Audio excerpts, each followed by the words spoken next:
Tikman natin yung lasa. Kung pasok sa banga.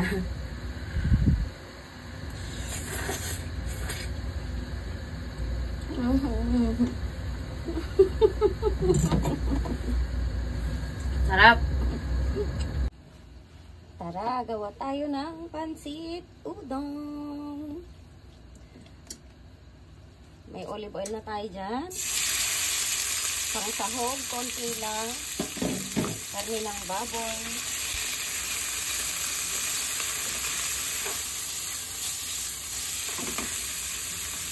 Kaya muna natin siyang magisa. Sunod na natin ang sibuyas at bawang.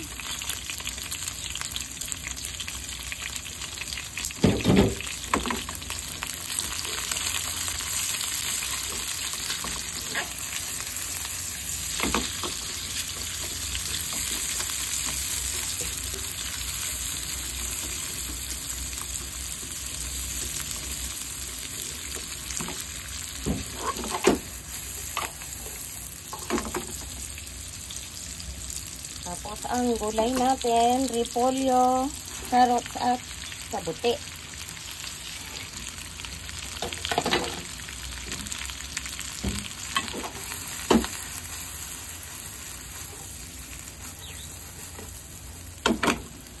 Takpan natin ng konti. Ngayon naman, maglalagay na tayo ng pamintang durog.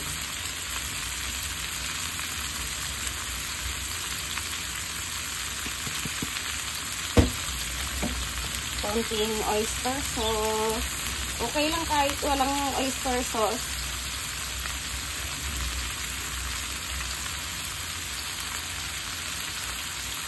Pero pampalinamnam pa rin yan. Tapos ilagay na natin ang udon.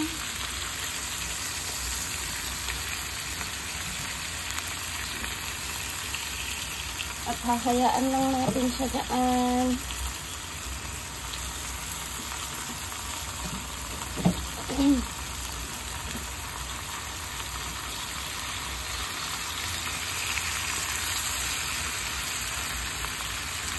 Saka tayo maglalagay ng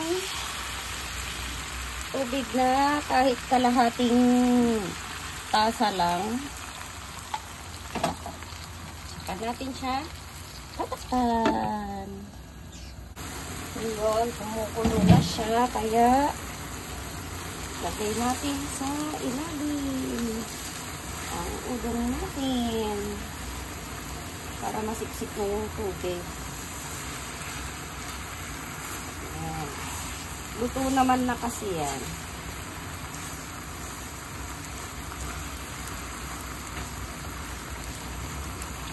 Sa ibabaw lang natin yung gulay.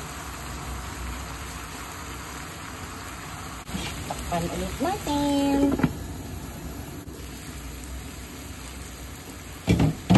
Masarap na siyang tignan. Saktong-sakto lang yung kanyang tubig.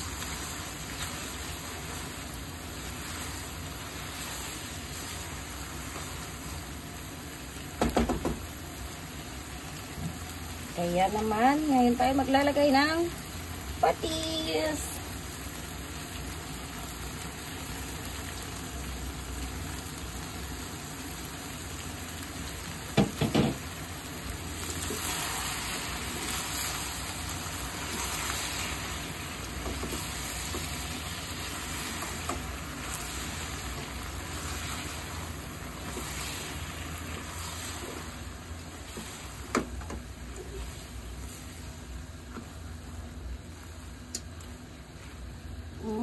Bango na niya.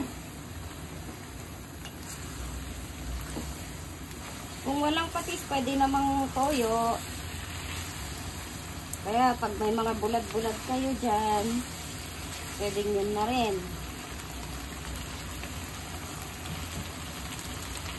Para malinamnam ang kanyang pagkakaluto.